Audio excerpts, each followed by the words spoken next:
and welcome to 9 to 42, the podcast from the team at the Guitar Show UK. Join us for interviews, updates and chat with artists, influencers and those that manufacture the gear that we love.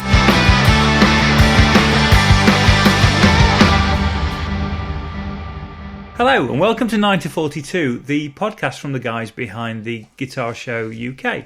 Le Grand Fromage, as we continue with our Carry On theme, is on screen with me. How are you, Jason? You all right? I'm all right, mate. How are you? I'm really, really well. Really, really well. And in a slight change to the way we normally structure, we actually have our guest with us now as well. So we're gonna sort of dive straight in. So Simon Bradley's on screen. Hi, Sam. How are you? Hey Ant, how you doing? I'm really well, really well. Excellent. And we've just been talking about what we introduced Simon as, because there's a whole raft of things we could have chosen tonight, but we're going to introduce him as author and also host of the Guitar Show live stage, which is probably where most people will know you from, I guess. I hope so. So how's Saturday evening treating you? Well, it's treating me okay. I had to do a work today, so I'm a bit hot and bothered, to be honest with you. I had to do horrible work, but I'm home, I'm here, I'm beard, so we're all, on a Saturday night. Can't really go. I can't ask for much more than that, to be honest. But yeah, very well, thanks, mate.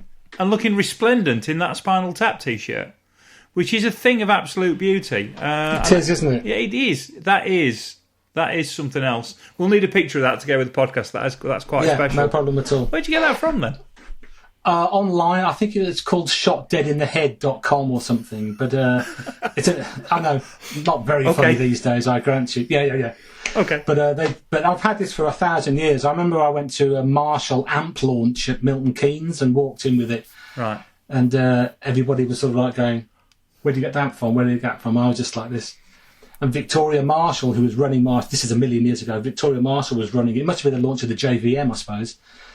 Really wanted me to send her a t-shirt, and I said I would, but didn't, because it was like 25 quid.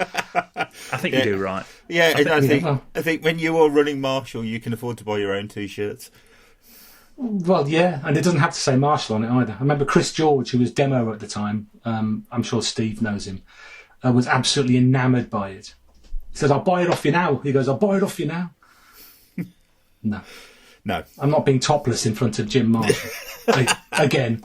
Has it always been pink then, or is that there's no kind of, that wasn't a bad wash, was it? It's always been that colour. It's been washed 1,000 times, and it is glowing with my lager red face. I thought you'd got, because I can't from this screen, I can't see the Spinal Tap picture. I genuinely thought you'd got a Villa top on in some kind of lost hope for tomorrow. I was going to say, if this was after Sunday, I would or wouldn't. But I think I don't want to talk about football because I know why you want to talk about football, you boing bugger. But that's fine. Once we lose to West Ham and it's all gone, and Jack goes to Man United, then it's all gone. I'm happy to talk about football as well because I'm a blade. So I know. I heard you whinging about the VAR goal the other day again. That was against us, wasn't it? Yes. It was. And it was a goal. You were absolutely robbed blind. Yes, we were. Yes, you were. And to be fair, and you know what? It might even cost us a place in Europe, but I don't care because I'm probably the only blade who doesn't want to be in Europe next year because I don't. We can wait for that. Well, to be honest, I mean, in a normal year, you'd be starting the season round about now, wouldn't you? Yeah. Well, we would have been about a week away, wouldn't we? Week maybe. Yeah. Cool. Weird stuff. Yeah. But actually, before we move on and we talk about Carry On films, I'd just like to apologise to the 5 listeners we've got in Iceland who probably hadn't got a clue what we were talking about. And I was so impressed when I looked at the figures that we've got 5 listeners in Iceland and 2 in Kenya and 4 in Japan. I mean, this is but in Iceland, Kenya, I know, 2. 4 in Japan, 13 in Australia, 26 in the US of A. But it was the Iceland thing that did it, because I thought 5 people in Iceland, that's probably a significant percentage of the population. Because there's only like 350,000 people that live there. You sure it's not one person in Iceland who's downloaded 5 episodes, are you? It might well be, but let's not ruin it. All right, okay. The figures almost never lie or exaggerate anything. Kenya, I'm amazed by that. I know. I mean, Fair play. Yeah, I've been there as well, so there we go. No, I've never been to Kenya. I've been to Iceland and absolutely adored it. But now, when I return, I'll return as a god. I mean, 5 people in Iceland. That's practically a district of Reykjavik. Well, the homework for next podcast is to learn head cheese in Icelandic. Okay. There's somebody who can do it. Yeah, that's not a problem. My sister-in-law's Swedish. I'm sure it's a very similar language. Oh. I think it That's is. Three listeners left. I think I got to remember now because I had a bit of a sort of potty history. I've got a feeling that it was invaded so many times that actually they speak a combination of like Norwegian, Danish, and Swedish. Okay, I wish you got that history degree. I've no idea what he's on about. No. Anyway, shall we move on to guitars? Shall we? Yeah. So I mean, I suppose I should sort of like say now that I'm 50 and I think I've known you since I was 17. Yeah, I think that's about right. I mean, I'm 55, so it must be 35, 40 years. It must be. I was trying to remember on the way home what the last time. I mean, I don't remember you coming into the shop and me going, "You'll do," which I'm sure you'll tell the story of. I don't remember doing that. No, getting you in your band. But it's been that long. I mean, obviously, like I said, I knew Mark. I've known Mark since school, and you must have been around that sort of time. But it's certainly getting on for 40 years. Yeah. Yeah. So I was 17, and I know I was 17 when I joined that first band because I celebrated my 18th birthday in the what was that pub around the corner from the rehearsal room? Rope Walk. No. Bull's Head. Bull's Head. I celebrated my 18th birthday in there with you and the band and stuff like that. Well, I wasn't really celebrating. I just kind of dropped it into conversation that I was 18 and everybody was like, "You mean you were 17 when you were in the band?" And I was like, "Yeah." No one had ever asked me, but because I've been 6'2" since I was like 14, I'd managed to get away with it for such a long time. And of course, the barman was like, "But I've been serving you for 6 months." Yeah, but we've all been there. We've all done that. We've all got that story. Yeah, we've all been there. But I do remember you being very tall. Very tall, and you could walk the walk as well, and you could wear all that ridiculous girls' clothing and pull it off. I just looked like crystal tips when I tried that. Well, it was a lot thinner then, so I think to carry off, mate, Jesus, to carry off the cowboy boots, black jeans, polka dot shirt, and the back-combed hair, you had to be kind of long and thin, really. Yes, you did. I just looked awful. I remember walking back home up the ramp to the old New Street station, and I'd got a pair of £12.95 cowboy boots from Oasis. And they had the plastic heels, and you just slipped like that. And I remember, am I allowed to swear on this? Yeah, yes. You're fine. I remember walking up the ramp past all those little tyre kickers that's really an obnoxious phrase, little children there. And I went like that, and they went, "Long-eared prick." And I went, "Sorry." And when I got home, I put them in the bin and never wore them again. So there we go. And that's why I never joined Motley Crue. One of the many reasons why I didn't join the Motley Crue. Because they were crap was the other one, I would imagine. Well, yeah. I had a problem with cowboy boots that I for whatever reason, my ankles were too big, so I couldn't do cowboy boots. So I had to buy the kind of more like cowboy boot bottoms, but they were only like the pixie boot height. Pixie boots, no. And then shove them under my jeans, hoping that people would think I'd got a full-length set of cowboy boots on, when in reality they only came up my leg. You know, my socks still went above them. Oh, I wish I thought of that. No, I couldn't pull them off. I used to wear them outside of the jeans for full-on slash. As that weird... moment in 1987 where everybody kind of went from Dr. Martens to cowboy boots almost overnight, and we're dripping in sort of like bullet belts and bandanas and bangles. It was a beautiful time. I just couldn't pull it off. No. I could not pull it off. I was in a band called Primal Trash, which sounds worse than it is, with Andy Sadowski. For Tama reference, and drummer. Yeah, Andy is now the is he head of drums? No, he's not head of drums. He's the UK sales rep, isn't he, for Tama and Zildjian? Yeah, that's right. Well, that's not FCN, is it? It's Headstock, isn't it? Headstock, yeah. And we were in this band, and he's a fantastic drummer, and still is, I'm sure. Left-handed, but you can't have everything. But I hope you won't mind me saying this. Me and him both look like we've been dressed by our sisters. And the other three lads in the band, especially the singer, Jez, who's a beautiful-looking young man, and still is, I'll tell you. He's great, just ran the whole thing. And we really enjoyed that, but I was never comfortable with all of this sort of stuff. Awful. I look like Mick Mars, but not in the good way. And it's just terrifyingly bad, really. So you got me in my first band by me walking into musical exchanges and you saying you'll do. I know you don't remember it, but I do. And I was Sure I went, I can't really play. And you went, yeah, it doesn't really matter. You just look like you'll fit in my mate's band. So I went and auditioned. I was suitably awful. But, I did look good. So I got the gig, which is absolute proof that, the public listen with their eyes and not their ears.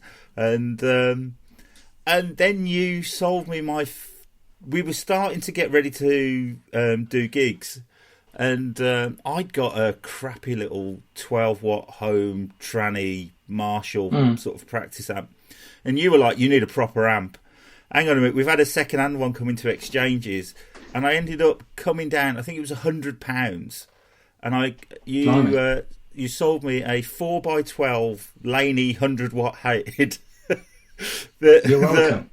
That was utterly amazing, but never got above 2 on the volume. I mean, it was just... Which I gigged that amp probably until I was about... probably a decade of gigging it.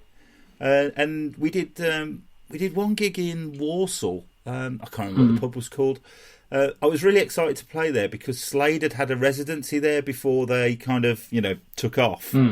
Yeah. And, obviously being a Brummie, anywhere that Slade have played is high up on the list of places you want to play. Absolutely. And it was up, the loading was up a fire escape with a 4x12. And that was the last gig I ever did with that amp. I then went and bought a 2x12 combo. I'm going to say again, they look good and are pains in the backside, those things. Yeah. Did you ever play the Welsh Club in Cardiff? Because that's got the Club Ibor Bach. Sorry about my Welsh, everyone. But that's got the dictionary definition of a load-in up the fire escape. And in our Iron Maiden tribute band, we had to get an Ampeg 8x10 and an SVT 300 up there, and it was raining, and it was Tuesday night. And our bass player, who's fantastic, is really good a mate mine, and still is, fortunately, Speed Harris, although his actual name, or his mum calls him Dean, goes, I'm going to lose it. And I was like underneath this bloody thing. The corner was in my cheek. And I looked up, and he was just stood there like this, laughing because he could, mock me into a cocked hat. And I remember playing that, and it was a great gig, very good fun. But my God, I had a bruise on my cheek from the corner of his cab for like 6 weeks afterwards. So that was one of the things that I got written down, really. The Iron Maiden tribute act. You started that, didn't you? Well, it was started by Steve Parry, who was in the repairs department at Exchanges at the time.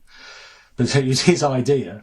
But me and him used to go to Rabana's and take it in turns to play guitar and bass, because he's such a talented musician. He's still, he could do that Steve Harris thing, which I just can't do, even just between me and Steve. But he was so good, and we arranged all the things, and we went through, we did all the auditioning together. And we had this singer called Elias, who was Lebanese, which is neither here nor there, but he was. And Dean on bass. I think it was Steve Parry's mate. I think it was called Steve. Sorry, Steve. On drums. And me and Steve Parry would play guitar. And we played at the Market Tavern in Kiddie in 94 or 5 or something.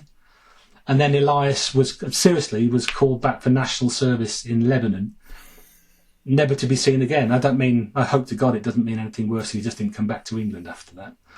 But the band got really good. We were starting to we were really good. The music was really good and really good fun to play, and we could really do it. And I got the job on Guitarist just as we were starting to take off, as it were, little fish in big pond, as it were. So they got another Dave Murray, and they really went to town. They came to the attention of Maiden themselves and played a couple of fan club events. I think they played the Astoria, as was, at a sort of a Maiden fan club event. And it might not have been there, it might have been there, I can't remember. But Nico played drums with them. Yeah, Steve Harris played drums with them. And Adrian Smith played drums with them. There's a brilliant picture of Steve Parry, who was Adrian Swift, I should say, with a terrible wig, deliberately terrible, with a sweatband around it, with a JD Explorer, and Adrian with a sort of scarf doing the proper rock star at large, laughing his head off. But it was really good. It was really good fun, and it's schismed now into High on Maiden, which is what that band was called, and Higher on Maiden. But that's. Oh my God! So they've done like a pro root Saxon.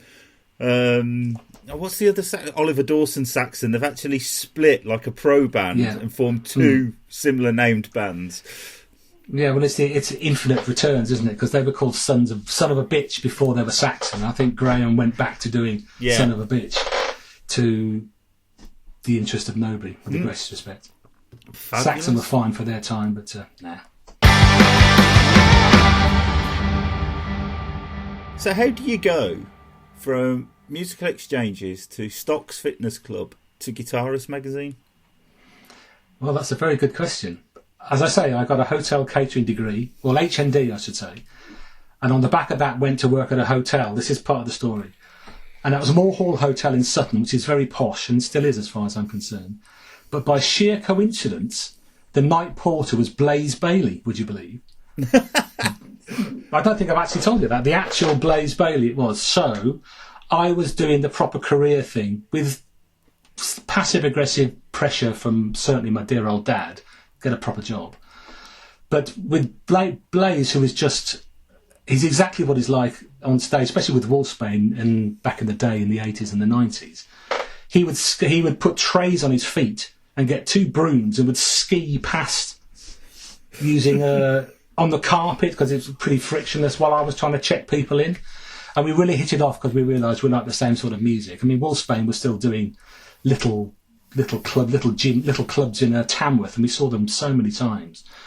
But he got the first David Lee Roth album, The Eat 'em and Smile, with Vi. I'd never heard of Vi at all. I was aware of Dave because of Van Halen, of course. And we just listened to that the whole time. And that got me thinking, I don't want to be a hotel receptionist, a yes sir, no sir. I really don't. So one day I had a row with the reception manager, who was a perfectly nice woman. We just didn't really hit it off at all. And this was 1988 or 9, something like that. So it's before the internet and before all the good stuff. And I just got the Yellow Pages and went through all the music shops. And I started with Fair Deal Music, no. Jones and Crossland, no. And got through to Musical Exchanges. By coincidence, there was a guy who was a legend there called Simon Lawrence, had handed a notice in that very week, by all accounts. So Mark Whitehouse, who was the boss of the guitar department then, said, well, yeah, do you want to come in for a chat tomorrow, like? And I went, yeah, okay. And was offered, as, today's vernacular, was offered the job there and then. And that was, I don't know, end of the week. And I started a week the following Monday, having given a week's notice at the hotel. Well, I'm just going, because there was no contract or, you've got to give 3 months' notice or anything. And that was it. So it was just right place, right time, as a lot of good things in most people's lives depend on to a greater or lesser extent. And I had 5 years there, and it was just fantastic. Made lots of good mates that I still keep in touch with. Gaz Morris, from Fair Deal now, Johnny Grant, of course, Steve Parry, Dave Moore, all those guys, and Stuart Russell as well. Brilliant. It's a remarkable store, and it wasn't until I got a job working at the NEC really, which meant that I travelled quite a bit around the UK, and I'd make sure that wherever I was going, I could pop into a Coda Music or something. That I'd plan my route so I could go past those stores, and most of the time being incredibly disappointed in the early 90s at how small they were and stuff. But I look back now, and there was obviously you that went on to Guitarist. You've got Dance, that's now the voice of Talk Sport Football, which is ridiculous. You've got Martin, who's head of guitars at Yamaha. You've got what's his name? Head of custom shop in the UK. But it was a great breeding ground, and Musical Exchanges of that time was of its time. And there was, I think there was A1 Music up north, there was us in Brum, and there was Rose Morris in London. Obviously, Denmark Street was a going concern, from what I remember. There's lots of little smaller shops. But prior to just looking at something online and clicking and buying, this is when you physically had to go in and try it on. I remember that we had the very first PRS 10 top in Europe, apparently. We had the first Ibanez Gem. We had a Loch Ness Green Ibanez Gem. And they made like 4 of those. Well, they made 777 of those, but we actually had one. And what a custom shops, not custom shop, but Strats, Marshalls, everywhere. And that's why it was so busy on a Saturday, which I'm sure you'll remember. From 9:30 until 5:30, it was just organised chaos. And we couldn't take money quickly enough. We just couldn't sell stuff quickly enough. And I don't think they'll mind now, but I remember one December, the guitar department took 40 grand, the drum department took 7, PA took 12, and keyboard took something like 28. And that was one Saturday in cash in the tills. Absolutely ridiculous. And that's the sort of money that opens anybody's legs, really. Yeah, it was an incredible store. And I think there's a lot of people like me that look back fondly on it, but then you realise that store just couldn't exist today, not in today's world, which is a real shame, because as a young guitar player who couldn't afford a fat lot, who had a Hondo Les Paul and a Columbus Les Paul, the fact that you used to be able to go in and I'd go, can I have a go on that Gibson Les Paul Custom? And they go, of course you can, son, and just hand it over. It was just amazing. So, when I got a job, I got a credit card, and the first thing I did was walked in and bought a Les Paul Custom. Well, that's why we used to let most people, not little children, but that's why we used to get most people, can have a go on that, mate, because that's exactly what would happen. They'd come back 6 months later and buy it. The same with a kid used to come in every Saturday and play the Desert Yellow Gem, Ibanez Gem, every Saturday. Could I have a go on that? Yeah. And one day he came in and he had 999 quid that his nan had given him or whatever, and he bought it. And it had the fingerboard, which was very, very rough, deliberately so, unfinished maple, massive radius. And it was covered in finger poo, 99% of which was his. So I think Gary Morris sold it him in the end, which is fair enough. But Gaz was going, well, do you want us to clean it up? And he went, no, it's all mine, it's all mine. And he came in with, as I said, he came in with his nan with 999 quid. Which, in 1988. Unbelievable. Yeah, it's a lot of money in it. Yeah, it really is. I remember it so well. I remember those days so well, and it was literally laugh a minute. It really was. Should we go and do some work? Yeah, okay. Sell this. Sell a 5-string left-handed G&L bass. No problem. Sold it. Absolutely brilliant. Absolutely brilliant. I mean, there was all sorts of shenanigans that went on as there. Honestly, the fantasy thing, if you had a time machine, what would you do? I would go back then with the money that I have now as a 55-year-old mortgage holder and buy all of the second-hand bobbins that was downstairs. Yeah. I don't know if you ever went downstairs, but in the repair department. Next time you see Rob Williams at the show, we'll have a chat about it. I remember there were literally piles of Ibanez Destroyers, which is like the one that Phil Collin and Adrian Smith played in the 80s. And they go for thousands on eBay. They were 170 quid. And they were literally piled up like bits like slices of toast. Absolutely preposterous. Gretches. I remember we got the first ESP before they were ESP USA, Electric Sound Products, I think they were called. They had an Eclipse, which is just the HSS S-type. I put it on a stand, turned around and caught it, and it fell on the floor, snapped the headstock off, and took it back off show and put it downstairs, and never to be seen again. It was on show for 8 minutes before my fat arm broke it. A 900 quid ESP before they were even ESP, a Japanese thing. Wow. Sharbles, Jacksons, pre-CBS Strats, 50s Gretches, these lawsuit Firebirds. It was a Tokai lawsuit Firebird. My God, if I could have that now, it'd be worth a fortune. Yeah. But then we've all got that, the ones that got away, haven't we? Well, yeah, mine is that Les Paul Custom that I bought when I was 18. Yeah, I can imagine. That I ended up selling to pay the gas bill, which is, still rankles to this day, almost 30 years later. Well, I was the same thing. I had a black 74 Custom that I'd bought from the shop, actually bought, disbelievers, and sold it to insure my Sierra that got nicked later on in the year. I mean, how grandad is that, selling a lovely guitar to insure the car? But, you've got to... And that sort of Brownian motion of having gear is what we wind up with today, which is ulcers and a Takamine and a knackered old Gretsch, which is what I've got. So you went from exchanges to the health club, I assume, and then the health club to Guitarist? These days, if you want to get a job in Guitarist, you need to have a qualification. You need to have a NUJ qualification or a BSc or something like that.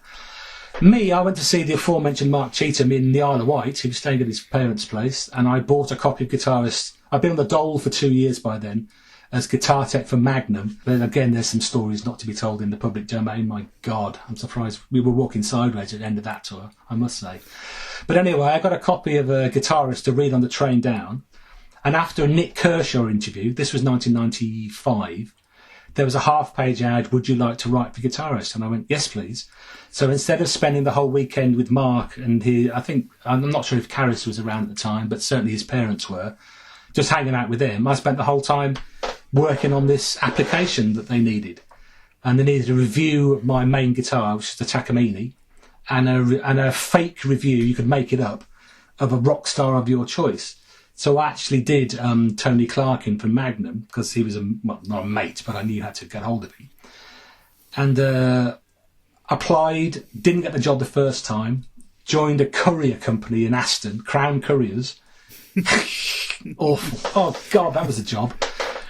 And about 8 months later, I came home just having had one of those days. You have a bad day and your head's flat, and you go, I can't take another thing. I cannot take another thing. And Greg, who we were living with at the time, Greg and Deb, Greg said, he goes, just listen to the answer machine. I went, I can't be arsed with the answer machine. Just listen to the answer machine. And it was Neville Martin, the lovely Neville Martin, who was offering me a job. The guy that they'd taken on had moved on, or somebody else had left. I think it was Jordan who had left. Oh, right. Jordan, although I can't remember. I'm sure it was Jordan who had left. Either Jordan or Tim Slater had left anyway. And would I like the job? And I went, mm-hmm. And started whenever that was. I think my first issue was May 96 with Dimebag on the cover. My first review was a Roland Cube, or a precursor of the same. And we were in Ely for about 3 months, and then we all came in one day, and there was very sombre faces, and there were big people in big suits and big cars saying, hello, we're from Future Publishing, we've just bought you, you're all moving to Bath. And everybody who lived in Ely or Cambridge or had just got a mortgage, there was a couple of people who had literally got a mortgage that year, were in bits. And I went, fucking A! And then got really guilty for shouting that. And we came down to Bath. We were down in Bath by September. And I stayed there until, when would it have been? October 2013. Ask me anything. I mean, one of the things I was going to ask you is that over the last few weeks, you've been doing the stories behind the interviews. Oh, yeah. So if you don't mind, I will pinch this photo and stick it up on the social media feeds of you stood next to Angus Young. And, I say I've known you a really long time. I've never considered you to be a giant of a human being. But in that photograph, you tower over Angus. It's just ridiculous. As I say, I shook his hand, crunched the knuckles like you would accidentally with somebody's 10-year-old son. And thought, oh God, he played Back in Black with that, and I kind of bossed his hand. But I don't know how tall he was. I'd be surprised if he's 5 foot. I really would. Absolutely elfin, but doesn't matter, does it? I think your little stories behind the scenes have been hugely amusing on Facebook. Have you had a good response to them? Well, yeah, I'm not really a social media guru isn't the right word. I just use Facebook as a way of keeping in touch with people, not least your good self, who I don't see for months at a time, let alone people who live in Australia or live in Manchester or something. I don't use it as a marketing platform for Simon Bradley, the brand, whatever that might be. But I really enjoy the writing process, just coming up with an idea and just going splurge onto a laptop. I love that. And that's doing those stories was just a way of keeping it ticking over, as it were. I mean, since lockdown, I've had a lot of work, relatively speaking, as far as freelance goes, from Music Radar and from Total Guitar. So thank you guys for that. Loads more than I've had in the last 2 or 3 years, because obviously they need content and they need it quickly, but obviously they've got no budget. So the stuff that we do doesn't cost them very much, and I really enjoy doing it. But I can't think of any more stories other than maybe a couple more. But it was just it was a self-congratulatory exercise, to be honest. Just think of a story and just expand it. Like those view from the bus things. It's just a way of writing, just a way of allowing me to write just for the enjoyment of writing. And it's a rare pleasure that I get from doing it these days, as it were. And those stories were great. And lots of people have said, I say only, it's mates, it's nothing elsewhere. But it's, lots of people of our age fantasize meeting these people. And, for different reasons, you and I have managed to do it. And, Mark's been around the world with the Wild Hearts, so he's done it as well. I never would have thought of towering over Angus Young when we were in exchanges mucking about. Let alone weeing in Brian May's loo. It's all living the dream now. Well, I suppose, now we've got on to Brian May. So, yes, as you can see, I bought your book, Brian May's Red Special. The story of the homemade guitar that rocked Queen and the world. So, how do you go from, I suppose it was after, had you left a Guitarist magazine before the book? Sort of halfway through, the book process began sort of 2012-ish. My deadline was something like June 2013. Thanks to a massively globally famous rock star who shall remain nameless, the deadline went to May 2014, and it was published on October. So I left Guitarist in October 2013, and the book came out, the first edition came out a year later. Yeah, cool. So how did you end up writing a book with Brian May? Well, we used to get loads of books at Guitarist, and I remember it clearly. We got a copy of The Black Strat by Phil Taylor, who's Gilmore's the black. I mean, David's auctioned it now, and I don't care. Well, I do. I don't mind Floyd. I'm neither here nor there. Their music's wonderful, and I think Gilmore's an unbelievably good player. And as an aside, with video demos for Guitarists, I was often referred to as the fat fucking Gilmore. So I have I have an empathy for him. You do have a certain resemblance to him. I know, I do, yeah. I wish I could play like him, they say. There's my obvious retort to that. Yes, it's been said many times, and it's undeniably true, although he's definitely greyer than I am now. So we got that, and with this in its 4th edition, the Black Strat book, so what do I know? But I thought the repro was pretty average, to say the least. I didn't like the writing. This is just my opinion, Phil, just my opinion. And I thought, and also the intro, the first edition, the little paragraph from David and I'm paraphrasing here, but I promise this is the vibe of it, was I can't imagine anybody will be interested in a book like this, David Gilmour. Wow. I promise that was, so I might be paraphrasing, but that's definitely the vibe. And I thought, wouldn't it be good if somebody did a book on Brian May's homemade guitar? So as often when I have an idea that is even in Brian's sphere of influence, I ring up my mate Pete Malandrone, who is Brian's guitar tech. And I rang him, and Pete said, well, Brian's been trying to get a book on the guitar going for 25 years and can't get it off the ground. And he suggested, why don't you just put it together over the next 6 months, and with a view of just coming to Brian's place and pitching it to Brian himself. So that's obviously, as far as writing a feature for Guitarist, that's exactly what you'd do. You'd come up with the idea. When you have an issue meeting, you say, I think we should do this, pitch it to the team, and they go yes or no, or mould it to their will. And it was much the same process, although much, much longer. I think it's about 35,000 words, the first edition. And had to go down and pitch it to Brian May. So I got a really good mate of mine who was an art editor and still is, Sarah Clark, to do a few spreads. We mocked up a few covers and mocked up a few spreads with dummy copy, so Brian could get an idea of the vibe of it. And to cut a very long story short, because it takes Brian so long to decide to do anything, which is fair enough, that's his right, he went for it. So I had to do the pitch to Carlton Books, who at the time published all of Queen's stuff and a lot of Brian's stuff before he launched the London Stereographic Society, which do all of his books now. And I was there in a suit and tie, me and Sarah and I, pitching this whole idea in a proper grown-up way in that London. And Carlton Books, and they'd already sold the idea to Carlton's managing director, who had the final say on an untried author, which was an untried author. And Jim Beach, who is Queen's manager, and again, after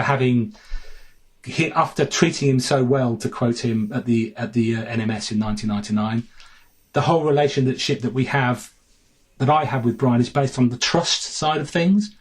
So as long as you don't, betray his trust in any way, shape, or form, then you're okay. Which is fair enough. I think most of us would live by those rules.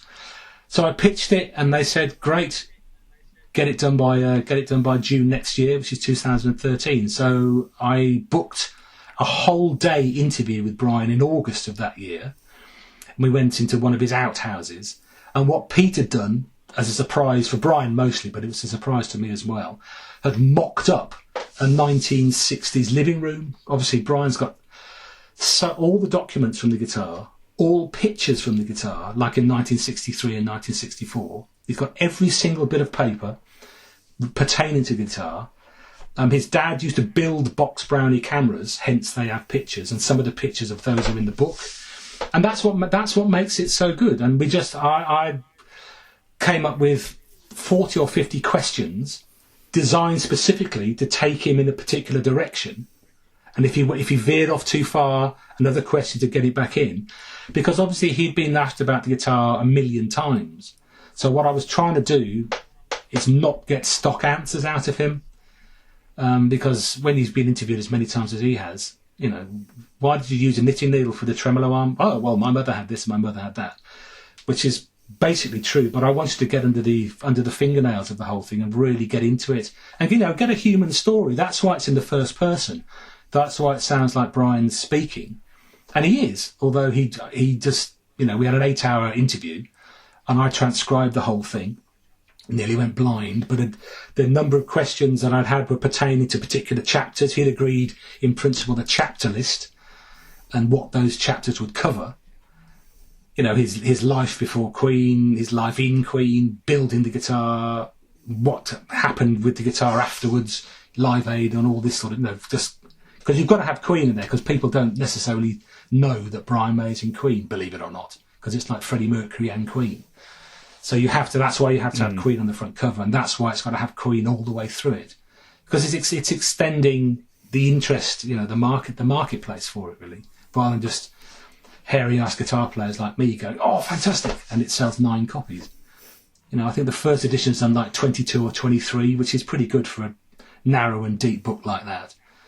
And, of course, the release of the second edition has been scuppered by COVID, of course. So it's supposed to be in May. So hopefully it's going to be October. It's all printed. It's just the distribution and, people getting it into shops. The hard copies getting it into shops. But we'll try and do a bit of promo, see if Brian's interested in doing anything, really. I don't think he's very well at the moment, which is a bit concerning after the health scares that he's had. I don't have any insider information on that, by the way. Just don't think he's doing very well from what he's been saying on Instagram, so it is out there. But hopefully we'll get to do something together in October, and I think it is an improvement. So one of the new chapters is about the film, as I say, which I was hot and cold about. The second one is, in my opinion, more pertinent, although I understand why the film was in there, about the repairs that have been done on it by Andy Guyton from Guyton Guitars and Nigel Knight from KAT, who are just geniuses where this sort of stuff is concerned. But I think it is an improvement, apart from the cover image, but I didn't say that. Yeah, well, I suppose you've got to cover the film, haven't you? Because, I took my kids to see it. And I've had we had a barbecue this afternoon, and I've had a lovely afternoon, and I've been listening to Small Faces at full volume, and then started to. Our friends went. We had a very socially distanced in the garden barbecue. It was lovely, and then we sort of came in and we were tidying up, blah blah blah, and I just went and had a coffee before I was going to come in here and sort of like prep for this, and I walk into the kitchen and my daughter is sat in there and she's listening to Queen, and she got the most bizarre playlist that she put together herself. It got Van Halen on it as well.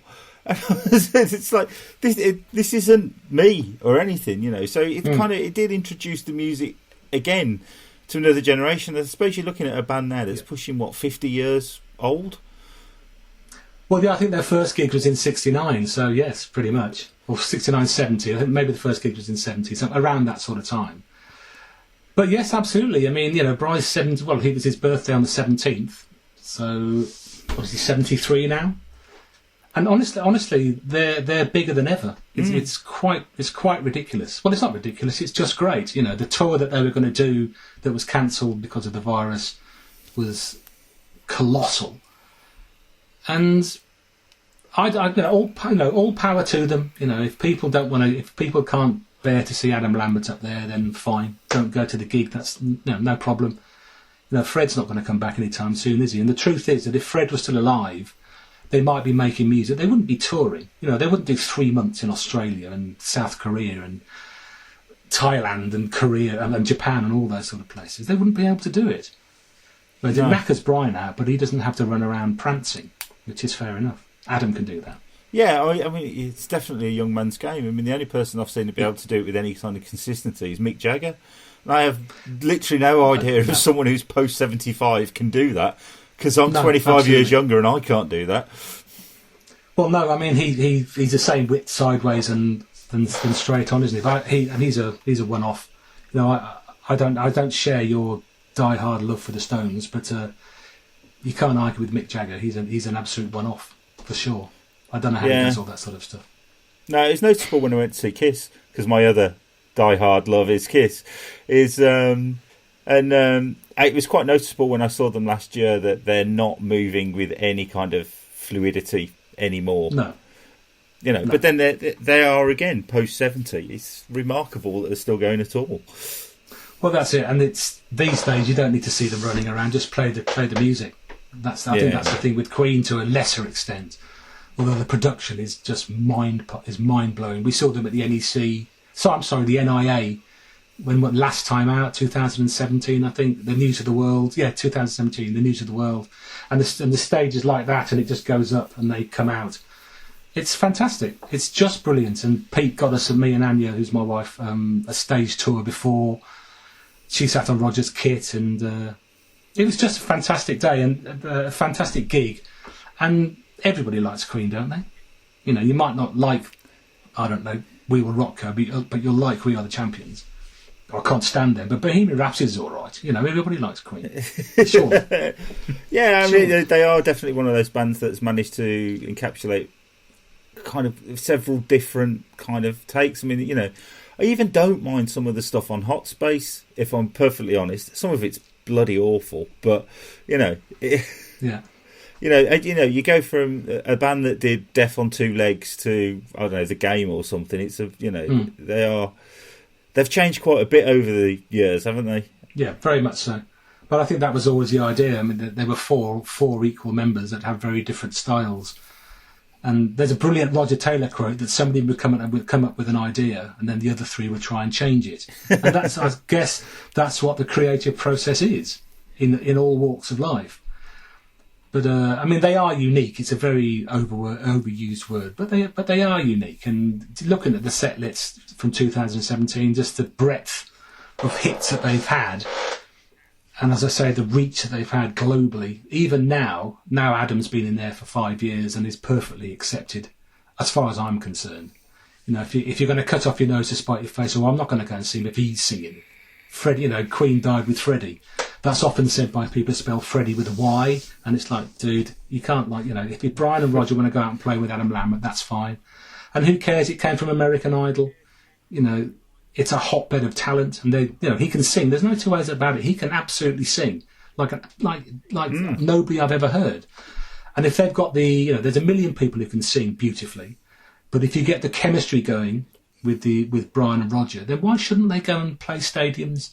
They're not going to do it again anytime soon. As I say, Bry's 73 and had a dodgy heart complaint, 6 months ago, which was really, really scary. Yeah. For everybody concerned. I don't mean me, I mean his family and his friends. Before we started recording, we were talking about the film, and you said that the guy that played Brian in the film is in the book as well. Yeah, he is. And I'd be quite interested to know what he had to say. But when I watched the film, I couldn't believe just how unbelievably accurate all of the actors were that kind of played them. I mean, it was... Yeah. He inhabited Brian perfectly, didn't he? Well, it's according to him, it took him months and months and months. I mean, he can play, but he says he's a strummer rather than a soloist. He would never, in his mates' bands, he would, they'd do Wonderwall or something, and he'd go Wonderwall. He wouldn't do any of the licks or anything. But Brian spent a lot of time with him apparently, and as an actor, he just absorbed it, and so much so that Brian's daughter Emily, I think it was Emily, when she saw the film, she was convinced that Brian had dubbed on his voice on Gwillim's acting, but it was actually Gwillim doing the voice. And but even closer is Joe Mazzello, who plays John Deacon. If you have a look in the honest to God, I mean, Rami is amazing, and I'm afraid Ben, the drummer, is great, but don't necessarily look quite as close as Joe and Gwill do. But in the Live Aid bit, when Rami starts doing the Deo, there's a slide-along look, and Joe looks just like John Deacon. It's really, really uncanny. Yeah, because there's the bit really beforehand when they're rehearsing for Live Aid in the film, and he's got that bizarre flat top triangular hair sort of thing going on, and like the sort of like Hawaiian shirt look, and it's like he always looked a bit odd in Queen, didn't he? But he captures it absolutely incredibly. I was saying I'm not that much of a fan that I complained that Freddie's moustache appeared before it should have done, or whatever. It's awful. Moustache gate. It was big news on social media for a while, wasn't it? Well, I mean, Brian sidestepped that quite eloquently, but before I saw the film, I had a real problem with that. But releasing Moustache Gate was when they were doing "We Will Rock You." Everybody does with his moustache, and Gwill's got a Les Paul. I was going, this film is going to suck yards of horse. It's going to be absolutely awful. He didn't have a moustache in 1977. Mom, he didn't have a moustache in 1977. And I can't remember exactly. We have to buy the book to find out what Brian said about it, but he said it elsewhere as well. That don't let the facts don't need to get in the way of a good story. The other one is when they go to America for the first time in 1974 and play Fat Bottom Girls, which was written in 1978 or 1978. It's like, you could have done Killer Queen, but he wasn't having any of it. And the way of dealing with Brian is up to a point like a reverential uncle. That sounds very patronising. What I mean by that is just you have a laugh, and it's not risque, and it's not rude, and it's not swearing or anything like that, really. But I have to, as the co-author of the book, even though Brian had the final say on absolutely everything, I had to be very, very careful indeed about saying, well, I would do it this way. So what I use as sort of rule of thumb throughout the entire thing was if Brian says it in the book, if Brian says it in the book, then that's how it is. Now, that's why there's a couple of errors that have gone in there that we've corrected in the second edition. But it's little technical things, like he said, a Vox AC30 is a Class A amp, but it's actually a Class AB. But I didn't know enough about it at the time, but he was convinced it's Class A, so we just changed it without telling him. Hope he won't mind, because I'm sure he watches. Brian does watch the 9 to 42 podcast. I know that he does. Absolutely, yeah.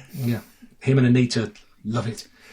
But it's things like that. But it's like the cover. Can we use that as a quote? No. Oh, I don't care. Life's too. I've never met Anita. Apparently, she's a lovely woman, but I've never met her. And they're married, made in heaven. I'm very pleased for them. He's very happy together with Anita, but I've never met her. I'm sure she thinks the book's a work of art. I mean, anyone can fall in love. Oh, nicely done. So, is there plans for you to do any other books?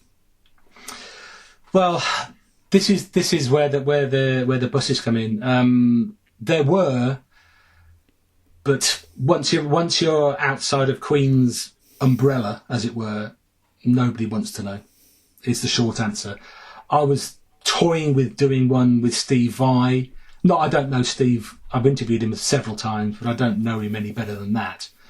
But it would be a question of, can I send you a copy of Brian May's book and we do the same thing on you, but with the gem. But I don't know. It's a bloody hard work, this book, I have to say, and it was a real labour of love. It's a terrible cliche, but it's true. I was pulling all, to transcribe 8 hours. It takes a month to do that because your ears just shut down after a couple of hours.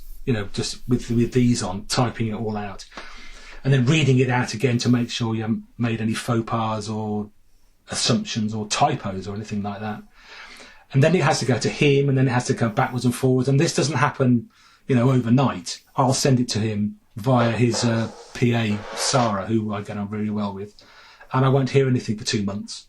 And then he'll send it. It's like getting your homework back, and it's got red lines all through it, which is quite demoralising. And then you have to do it again. So that's how he chips away and moulds it to his own thought and what he wanted it to be. And if he didn't have the time to sit down for 3 months and put all of his consciousness into a laptop, I was the conduit between his colossal brain and the pages what we hold in our hot little hands today. And that's what I was there for. If I was going to do an autobiography of him, and that hasn't been mentioned, I hasten to add, it would take forever, because I would have to, write a narrative and then, well, I was born in 1947 in this house, said Brian, pulling at his grey hair, that sort of bullshit. Whereas in the first person, that the book's written in, at least you can feel that you're there, and you can read a chapter and then go away and come back, or dip in and dip out. The 6,500 words when he played the top of Buckingham Palace is the only thing that he wrote before we did the book. So I didn't have anything to do with that at all, other than getting it subbed. And that's a fascinating insight. It's not got anything to do with the guitar at all, really, other than that it's the guitar's most famous appearance, because obviously that was watched by many hundreds of millions, even more than Live Aid, apparently. I don't know whether that's true or not, but that's what they said. More people watched the Queen's birthday and him playing on the top of the roof than watched Live Aid. So that's why it was in there. But he'd already written it, and it was 6,500 words that he had written several years ago. But it's a really interesting read. It's a shame that I can't sit there as a fan and read it, because I've read it millions of times. It seems like it. Hundreds and hundreds of times, darling. And gone, shit, I wish I hadn't put that in.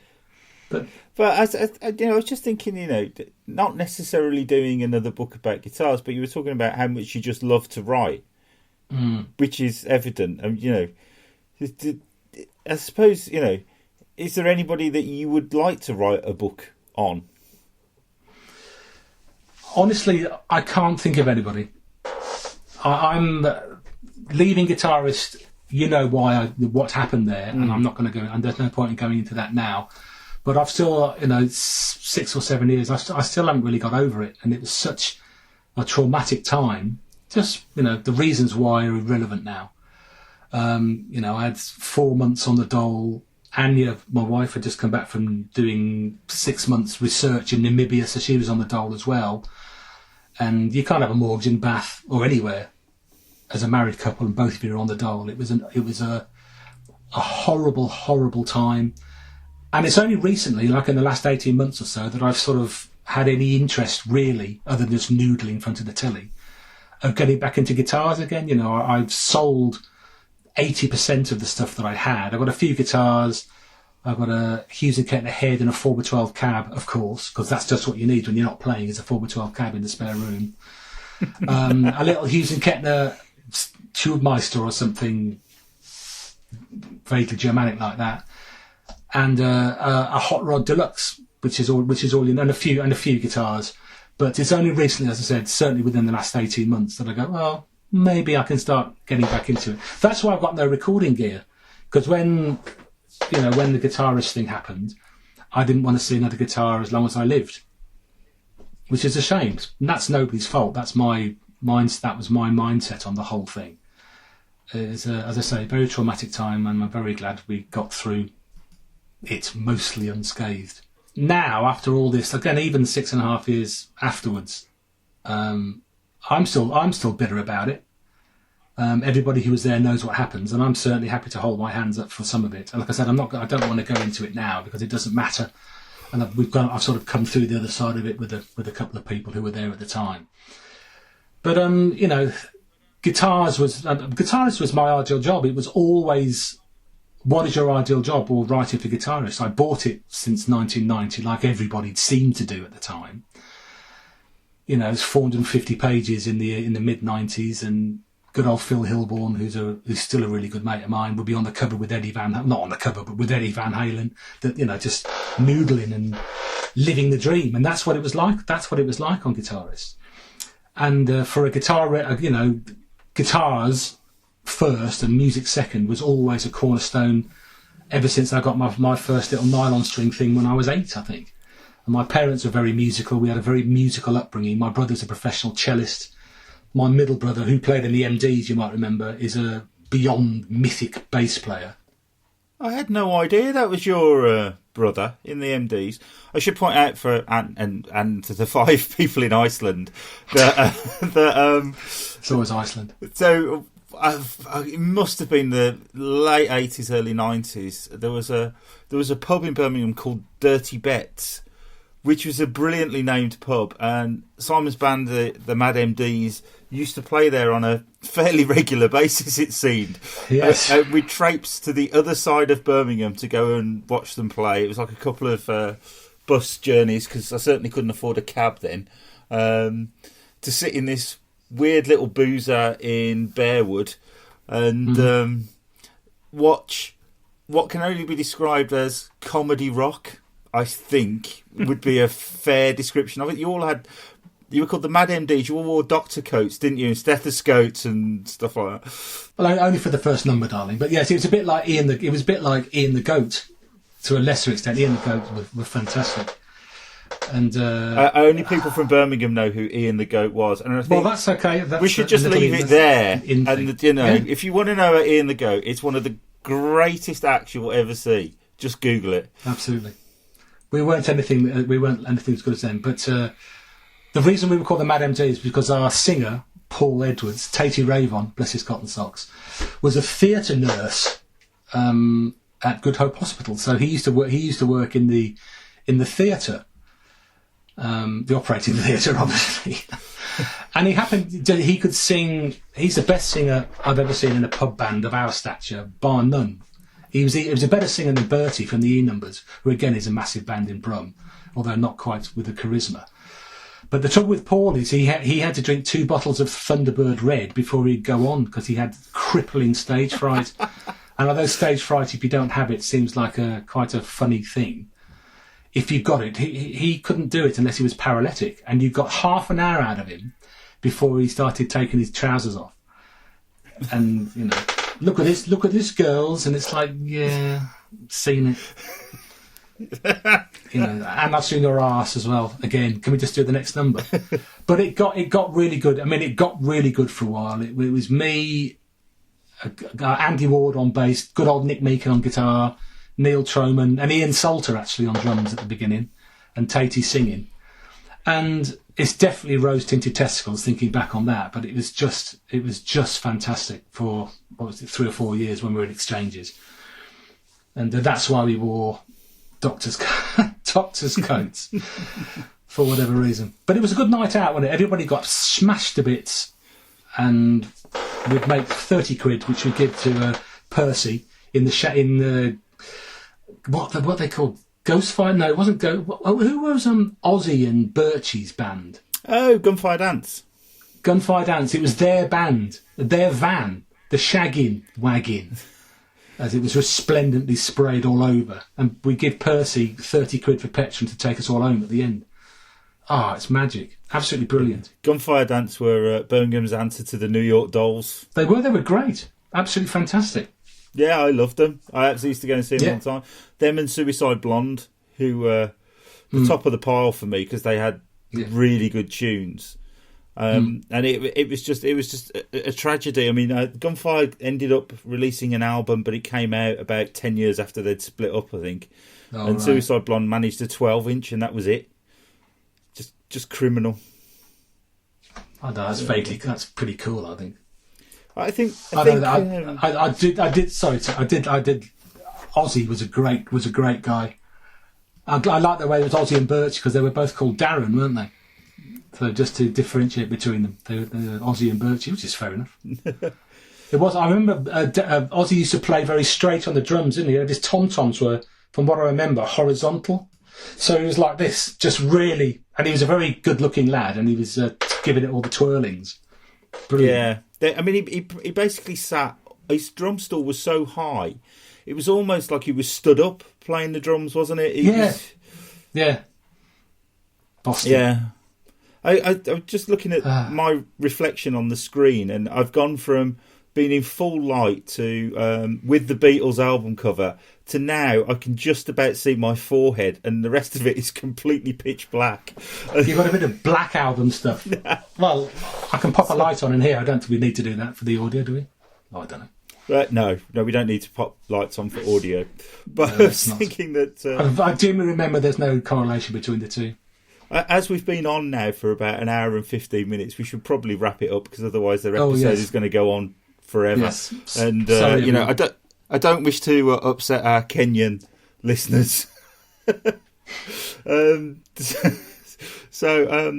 Unless Ant, have you got any questions for Simon? No, I'm conscious of the fact I've been sat here all this time and I've not said anything, but it's been absolutely fascinating to listen to the two of you. I mean, aside from the fact I wouldn't have got a word in edgeways even if I'd tried. But it's been a fascinating listen. It really has. And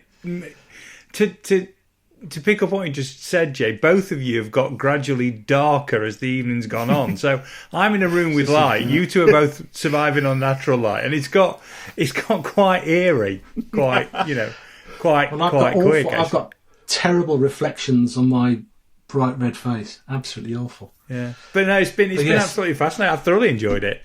Cheers, thank you. Would have liked to have pitched in a bit more, but no, I mean everything's been great. I'm fairly certain that someone's going to point out that my Brummie accent has got stronger and stronger throughout the whole chat. It's both of you. Accents have got stronger all the way through. And I realise I just said Boston, which is just bullshit because I'm from Four Oaks.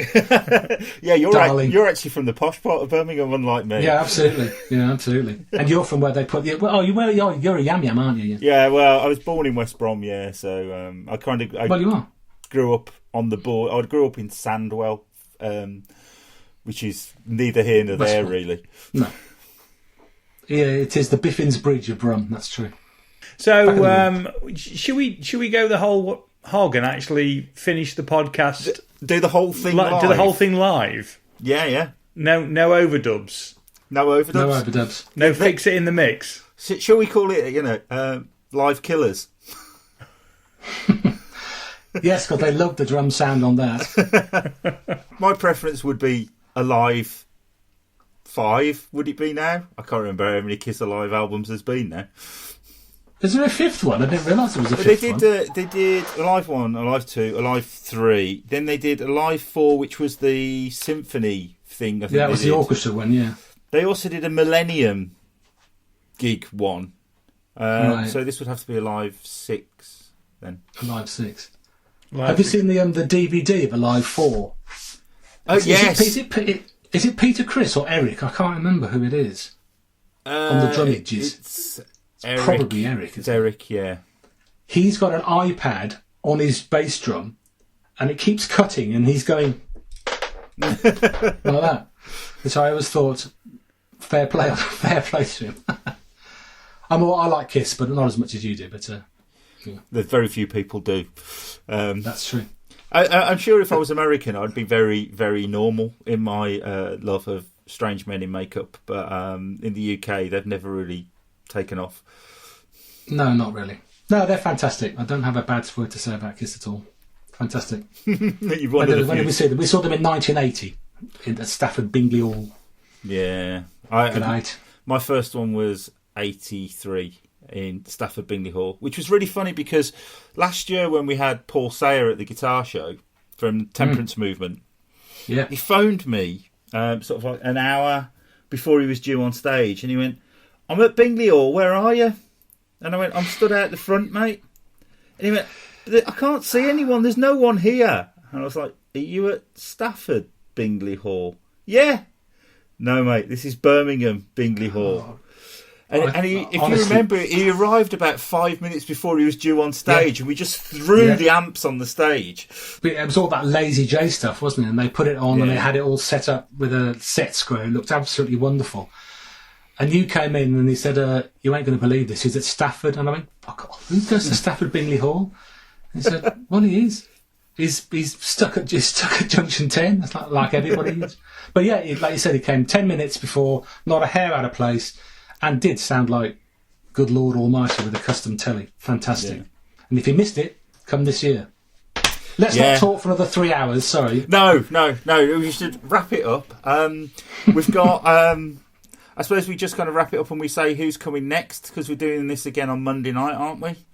We are doing this again on Monday night. And Monday night we are talking to Steve Rothery, Meridian guitarist. Oh, nice.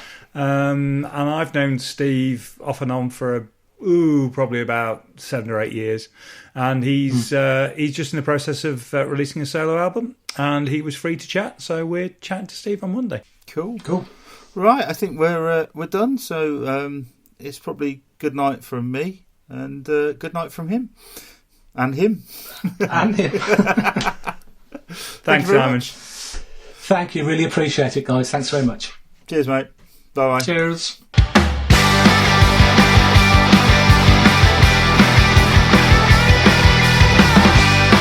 Thanks for listening to 9 to 42, the podcast from the team at the Guitar Show UK.